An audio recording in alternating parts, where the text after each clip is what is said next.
السلام علیکم ورحمۃ اللہ وبرکاتہ۔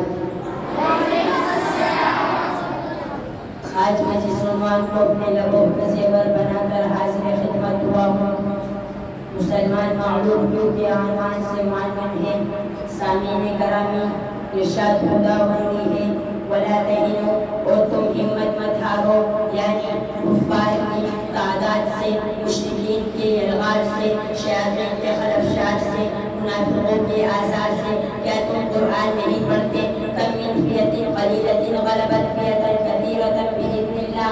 چنانچہ تم بدر میں 313 تھے، غلبہ پایا 1000 پر، احد میں 750 تھے، غلبہ پایا 3000 پر، حنین میں 12000 تھے، غلبہ پایا 20000 پر، یرموک میں 60 تھے، غلبہ پایا 60000 پر۔ ولا تہنوا، اور تم ہمت مت ہارو، ولا تحزنوا، اور پریشان مت ہو، یعنی کفار کی تلواروں سے، تیروں سے، نیزوں سے، گھوڑوں سے، کلاشن کوفوں سے، لڑاکا ہتھیاروں سے، ڈرون حملوں سے۔ اے مسلمانوں، تمہارے پاس بدر میں کون سی تلوار تھی؟ احد میں کتنے تیر تھے؟ خیبر میں کتنے گھوڑے تھے؟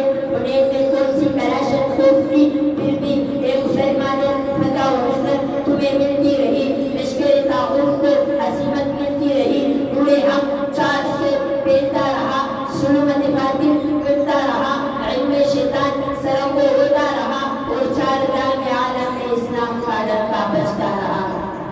آخر اس وقت کے مسلمان غالب کیوں کر لیتے تھے؟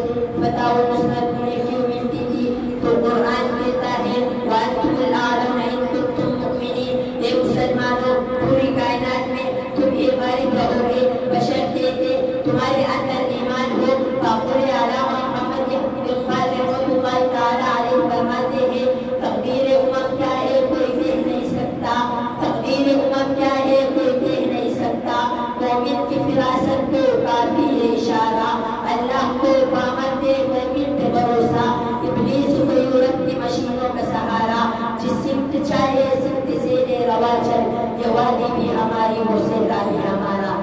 چنانچہ اس وقت کے مسلمانوں کے دل نور ایمان سے منور تھے، ان کے ہاتھوں میں توحید کی تلوار تھی، اخلاص کے تیر تھے، تنظیم کے میزائل تھے، اور اطاعت نبی تھے، ایٹم بم تھے، اور سیرت النبی تھے، فرد و نمونہ تھے، اور سب سے بڑھ کر علم قرآن تھے۔ ان اوصاف کی بدولت وہ حضرات جس طرف بھی نکل پڑے، فتح و نصرت ان کے قدم چھوٹتی، شیطانی ڈولے مغلوب ہوتے رہے، الغرض اسلام غالب اور کفر مغلوب ہوتا رہا۔